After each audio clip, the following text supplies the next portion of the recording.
Ai, que desgraça. Você posta, posta, posta e não tem retorno nenhum. Nem um feno no deserto ali, nada, absolutamente nada rola na sua rede social, mas você tá se esforçando, que eu sei. Hoje eu vou te ajudar a diferenciar o que é usar a sua rede social como um potente cartão de visitas para a sua prática clínica ou para os seus infoprodutos e o que é usar a sua rede social com conteúdo meio desabafo, assim, muito humanizado. Hoje em dia fala muito, né, da rede humanizada, como humanizar o conteúdo, levar a autenticidade. E daí as psicólogas, elas se perdem nesse meio do caminho. Tá, o que é ser estratégica e usar isso como uma parte, um braço ali da nossa carreira, do nosso trabalho, e o que é, de fato, fazer disso, passar da linha, né, tênue ali, fazer disso um diário, um desabafo, que a gente não quer que isso aconteça. Porque se isso acontecer, as pessoas vão pensar que a gente é uma tadinha. E ninguém vai querer marcar com a gente, tá? Então, assim, não é pra ser uma tadinha na rede social. É pra ser uma profissional que tá ali se posicionando e tá pegando as rédeas do seu próprio posicionamento para que as pessoas vejam a gente como a gente quer que as pessoas vejam a gente. O que nada tem a ver com manipular o olhar do outro, mas sim sobre conseguir realçar e ressaltar. Ressaltar? Essa palavra existe, né? Existe. É cedo aqui de manhã. Aham, sei. Aham, sei. Ressaltar as nossas boas qualidades, as nossas boas características. É isso que a gente quer. Mas muito provavelmente tu aí desse lado se perde um pouco em como fazer isso. Em 2025 e 2026 veio muito essa onda, gente, do conteúdo autêntico. Quanto mais autêntico a gente for, mais a gente vai se conectar com as pessoas. Isso não tá errado, tá? Isso é real. Quanto mais autêntico a gente for, mais a gente vai de fato se conectar com as pessoas. Isso para um conteúdo de uma psicóloga também tá valendo. Mas o ponto é esse, assim, o que é de fato ser autêntico na rede social para não ultrapassar esse limite do bom senso, para que a nossa rede social não exponha demais feridas que não estão curadas dentro da gente, ou coisas sem noção mesmo, assim, que não necessariamente vai fazer diferença, impacto, ou até vai fazer um impacto negativo, sabe, no nosso posicionamento, na imagem que a gente está tendo ali aos olhos dos outros. E a primeira coisa que eu quero que a gente pense juntos aqui é: a rede social, ela vai ser uma extensão da nossa clínica. Se a gente tá ali na rede social como uma psicóloga, gente, a gente tá exercendo a nossa profissão. E qualquer coisa que a gente poste, que a gente fale, que a gente curta, que a gente comente, porque às vezes não é só sobre o feed, é sobre todos os movimentos que a gente está fazendo na nossa rede. Qualquer coisa que a gente envie para alguma pessoa ali na DM. Não tô falando de papos assim que a gente tem com os nossos amigos e tal. Isso está na DM e ninguém vai ter acesso, mas eu tô falando de possíveis pacientes, pessoas que a gente manda mensagens aleatórias. Eu já vi um negócio que eu acho muito bizarro, gente, que é assim, ó, tá lá uma pessoa no TikTok, por exemplo, falando um desabafo, falando de alguma situação que aconteceu com ela e de uma situação ruim que ela teve com um psicólogo, e daí tem um monte de psicólogo, tipo, me coloco a dispor, me coloco à disposição, tô com a agenda aberta, assim, num desespero que, gente, não sei, não é por aí, assim, sabe? Eu acho que tudo isso a gente precisa pensar, porque, como eu falei, toda postura que a gente tem na rede social é uma postura de psicóloga, se a nossa rede social é profissional. Para as minhas alunas lá do curso, o método Psico Fora da Caixa de criar conteúdo, só para psicólogas, estudantes de psicologia, a gente fala muito sobre autenticidade, porque eu defendo muito, sim, que uma das maneiras da gente se diferenciar na rede social e se destacar na rede social é de fato a gente levando quem a gente é para a rede e não criando um personagem lá. Mas a gente precisa pensar assim, ó, o contexto de rede social, ele é um recorte. Lá na rede social, aqui na rede social, eu não vou trazer absolutamente todas as partes de quem eu sou, porque em nenhuma relação as coisas funcionam desse jeito. Por mais autêntico que a gente se sinta, por mais seguro que a gente se sinta nos contextos relacionais que a gente circula, ainda assim, a gente filtra algumas partes nossas.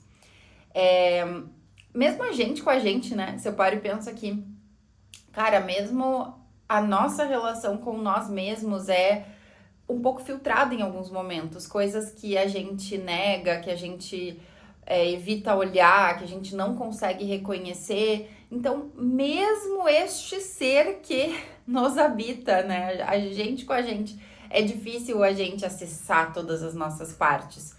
E, né, a gente com o outro vai ser a mesma coisa e na rede social deveria ser a mesma coisa.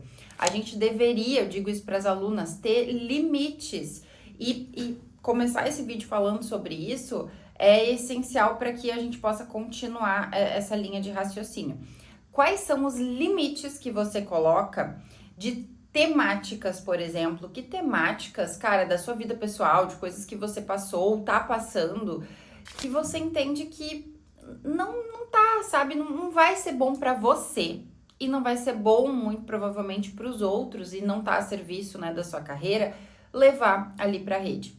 Teve uma vez, eu não lembro se eu já falei isso em algum outro vídeo, as minhas alunas sabem, mas teve uma vez que, tipo, anos assim, que eu passei por uma situação de doença muito grave com a minha mãe.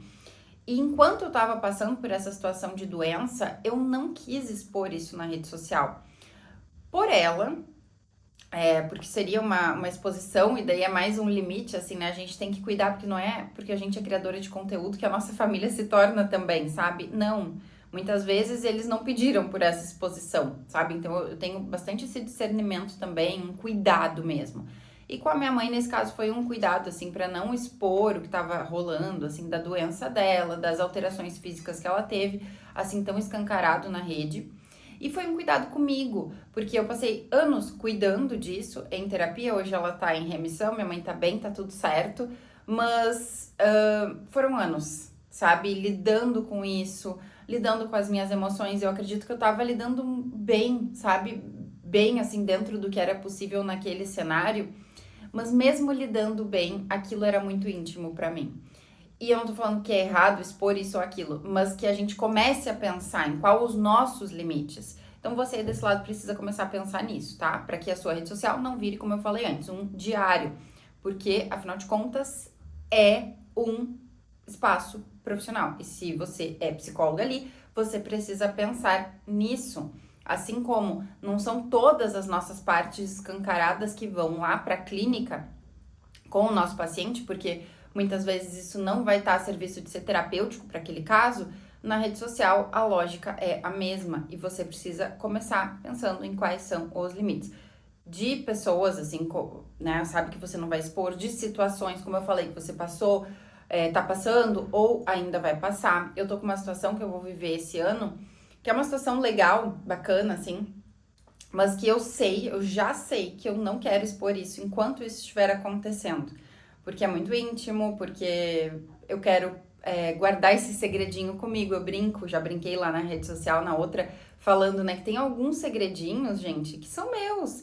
Tem coisas que não vão pra vitrine, sabe? Que não são do contexto profissional. E já que a minha rede é profissional, por que eu misturaria isso?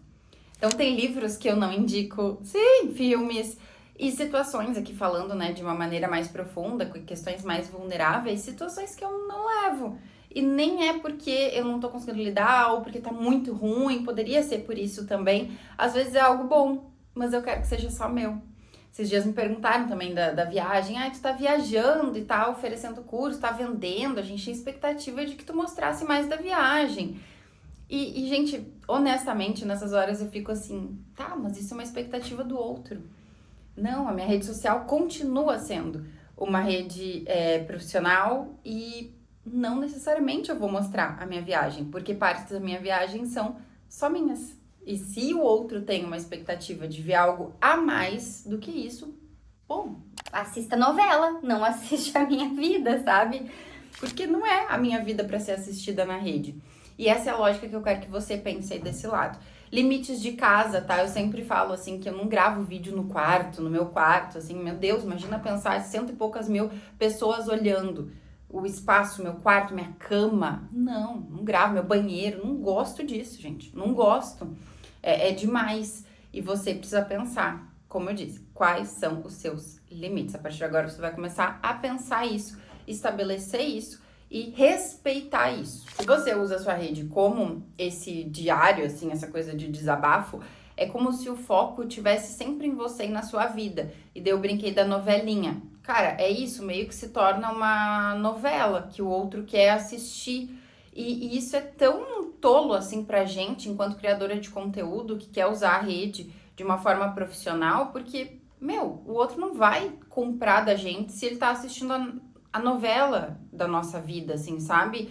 Os interesses, eles são diferentes. A gente tá só entretendo o outro, mas a gente não tá agindo ali de maneira estratégica, mostrando nosso conhecimento, as nossas habilidades, o nosso trabalho. E também, muito provavelmente, não vai ficar claro o que a gente faz e o que a gente oferece, assim, como que a gente pode impactar a vida desse público, dessas outras pessoas que estão seguindo ali a gente. E quando a gente tá usando a rede social de uma maneira mais profissional, a gente ajuda o outro a entender o que a gente faz, as habilidades, o conhecimento, explicar sobre os nossos serviços, como a gente pode impactar a vida dessa pessoa e os nossos serviços, enfim.